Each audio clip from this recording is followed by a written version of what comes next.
बाप बेटे की लड़ाई में माँ आत्महत्या कर लेती है और बाप अपने ही बेटे को अंधा कर देता है और भाई भाई का ही कत्ल करवा देता है।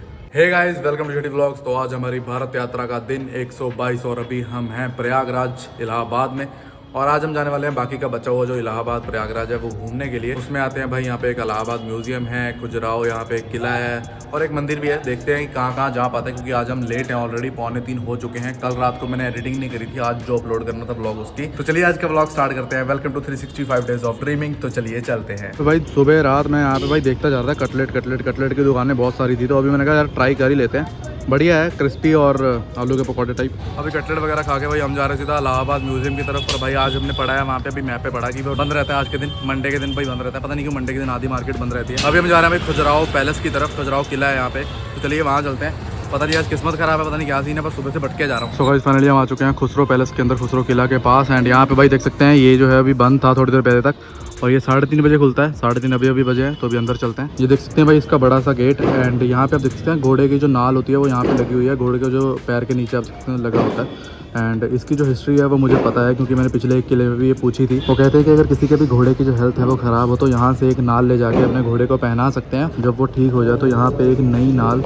लगानी पड़ती है लाके। एक और अलग चीज़ है कि भाई इतने बड़े गेट में से इन्होंने सिर्फ इतना छोटा सा गेट छोड़ा हुआ है, जहाँ से भाई आपको झुक के ही जाना पड़ेगा।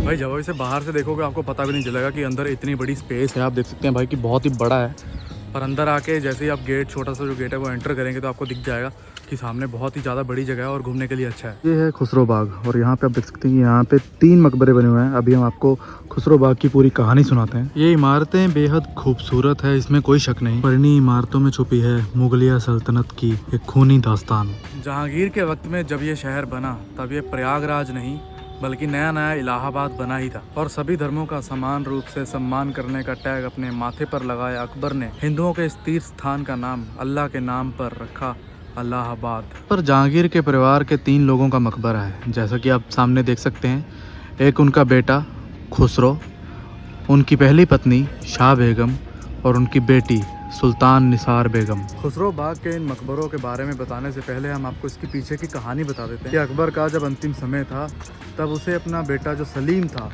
उसके बादशाह बनने के चांसेस बहुत कम लग रहे थे, और वो अपने बेटे सलीम से काफ़ी निराश रहता था, क्योंकि आपको पता ही है कि सलीम की उस टाइम क्या हरकतें थी। और सलीम का जो सबसे बड़ा बेटा था खुसरो, वो उस समय दरबार में काफ़ी फेमस था और सम्मानित था। इसीलिए अकबर को अपने बेटे से ज़्यादा अपने पोते में बादशाह बनने के गुण दिखते थे खुसरो में। पर यह बात सलीम को बिल्कुल भी गवारा नहीं थी।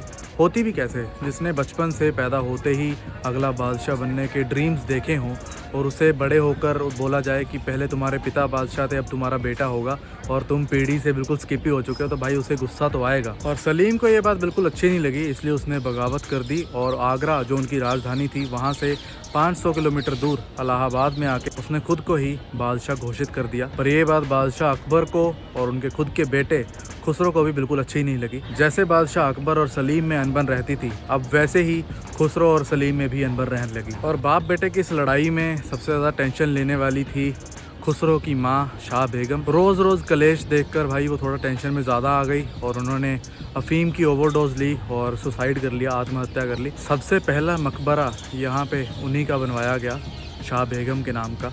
और कहानी यहाँ पे ख़त्म नहीं होती बल्कि यहाँ पे शुरू होती है। अकबरनामा के लेखक और अकबर के सबसे प्यारे दोस्त अबुल फजल को अकबर ने सलीम को मनाने के लिए और उसे समझाने के लिए इलाहाबाद भेजा। पर सलीम के पास पहुँचने से पहले ही अबुल फजल की लिखी हुई अकबरनामा में सलीम ने अपना जो कैरेक्टर था वो पढ़ लिया था कि कैसा लिखा गया है, और वहाँ पे जो है बिल्कुल निकम्मा दिखाया गया था सलीम को।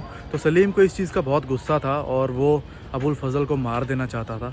इसीलिए सलीम के एक दोस्त ने अबुल फजल की गर्दन काटकर सलीम के पास भेज दी। अपने दोस्त की मौत की खबर सुनने के बाद अकबर से रहा नहीं गया और उसने अपने खुद के बेटे सलीम पर हमला करने की ठान ली। पर तब अकबर की माँ हमीदा बानो, बुआ गुलबदन और चौथी बेगम सलीमा इस मामले को सुलझाने के लिए सामने आई। तब सलीमा सलीम के पास गई उन्हें समझदारी दिखाने के लिए, मनाने के लिए। सलीम को ये कहा गया कि जब अकबर गुजर जाएंगे उसके बाद उन्हें वहाँ का राजा बादशाह बना दिया जाएगा। और कुछ ही समय के बाद अकबर गुजर गए और वादे के मुताबिक सलीम को बादशाहत दी गई और उसका नया नाम रखा गया जहांगीर। पर उस वक्त सभा में एक ऐसा इंसान भी था जिसके दिल में अभी बहुत ज़्यादा आग लगी हुई थी, और वो कोई और नहीं बल्कि जहांगीर का खुद का बेटा खुसरो था।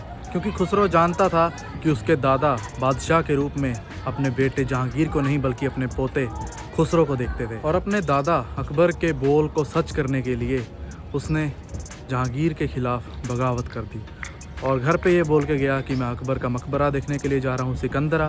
पर वो सीधा पंजाब पहुँचा और उसने लाहौर को घेर लिया, और कुछ ही समय के बाद जहांगीर भी अपनी बड़ी सेना लेकर वहाँ पहुँचे और भैरोवाल की लड़ाई में खुसरो को हराकर उसके साथियों समेत उसे कैद कर लिया गया। खुसरो को कैद कर सबसे पहले दिल्ली लाया गया। उसे हाथी पर बैठाकर चांदनी चौक में उसकी परेड निकाली गई और उसके साथियों को चांदनी चौक के दोनों तरफ लटकाया गया सूली डालकर, और उसके साथी बहुत रो रहे थे, बहुत चिल्ला रहे थे और खुसरो से अपनी जान की भीख मांग रहे थे। पर खुसरो क्या करता, वो तो खुद बंदी था और खुसरो ये सब देखना नहीं चाहता था, पर उसे जबरन दिखाया जा रहा था और बार बार उसी गली में घुमाया जा रहा था जहाँ उसके साथियों को सूली लगाकर टांगा गया था। और इस परेड के बाद खुसरो को अंधा कर इलाहाबाद लाया जाता है और उसकी माँ शाह बेगम के साथ उसी मकबरे में उसे नज़रबंद करके कैद कर दिया जाता है। पर पता नहीं किसी तरीके से खुसरो की अभी भी कुछ नज़र बाकी थी। एक दिन वो मौका पाकर यहाँ से भागने की कोशिश करता है, पर उसकी किस्मत अभी भी ख़राब थी और वो दोबारा पकड़ा जाता है। दोबारा पकड़ा जाने के बाद उसे आगरा लेके जाया जाता है और आगरे के किले में कैद किया जाता है, और आगरे के किले में उसी के छोटे भाई के इशारे पर उसे जान से मार दिया जाता है। और उसका छोटे भाई का नाम था बादशाह खुर्रम, जो कि बाद में शाहजहां के नाम से बादशाहत में बैठा। बाप बेटे की लड़ाई में माँ आत्महत्या कर लेती है और बाप अपने ही बेटे को अंधा कर देता है और भाई भाई का ही कत्ल करवा देता है। तो आप समझ ही सकते हैं कि मुग़ल एम्परर की इस खून भरी कहानी में कितना ही ज़्यादा दुख भरा हुआ है। खुसरो की हत्या के बाद उसकी माँ के मकबरे के पास ही उसका मकबरा भी बनवा दिया गया। और जो तीसरा मकबरा है वो है खुसरो की बहन निसार बेगम का, और वो उसने अपने जीते जी ही अपनी माँ के मकबरे के पास बनवाया था। पर यह मकबरा हमेशा के लिए खाली ही रहा क्योंकि उसकी मौत के बाद निसार बेगम को यहाँ नहीं दफनाया गया। और यही थी यहाँ के खुसरो बाग की पूरी कहानी। खुसरो के नाम से ही यहाँ का जो नाम पड़ा खुसरो बाग। और अभी हम चलते हैं सीधा अपनी स्टे की तरफ। आपको यहाँ की भाई कहानी सुनानी बहुत ज़्यादा ज़रूरी थी क्योंकि ये देखने में तो बहुत ही सुंदर इमारतें लगती हैं सिर्फ, पर इसके पीछे की जो कहानियाँ हैं वो बहुत ही ज़्यादा खून भरी और दर्द भरी हैं। और सबसे ज़्यादा बुरी मेरे को यहाँ पे एक चीज़ ये लगी कि जो मुस्लिम्स हैं वो इस जगह को काफ़ी पाक मानते हैं, काफ़ी अच्छा और काफ़ी मतलब अपने राजा महाराजाओं का मानते हैं। पर यहाँ पे मैंने कुछ मुस्लिम्स को देखा कि वो यहाँ पे सिगरेट्स पी रहे हैं, स्मोकिंग एंड नशे वगैरह कर रहे हैं। तो भाई ये चीज़ अच्छी नहीं है। बिल्कुल मकबरे के साथ में खड़े होकर आप ये हरकतें कर रहे हो तो ये आपके धर्म के लिए बिल्कुल भी अच्छा नहीं है। हमें तो चलो पता नहीं कि आपके धर्म में क्या क्या होता है क्या क्या नहीं भाई, और मैं कंट्रोवर्सी भी नहीं करना चाहता इस चीज़ के बारे में, पर जो बुरा है वो है, ठीक है। ये चीज़ें मुस्लिमों की मुझे अच्छी नहीं लगी। वैसे मुस्लिम्स यार जो बुज़ुर्ग हैं वो तो चलो ठीक है, अपनी लहजे में रहते हैं, पर ये जो है जो यूथ आज की वो थोड़ी ज़्यादा ही आउट ऑफ कंट्रोल है। और अभी यहाँ से चलते हैं, अंधेरा भी हो चुका है, सीधा अपनी स्टे की तरफ। पहले हम जाने वाले थे म्यूज़ियम की तरफ, पर म्यूज़ियम मंडे को क्लोज़ रहता है, तो लेट्स गो।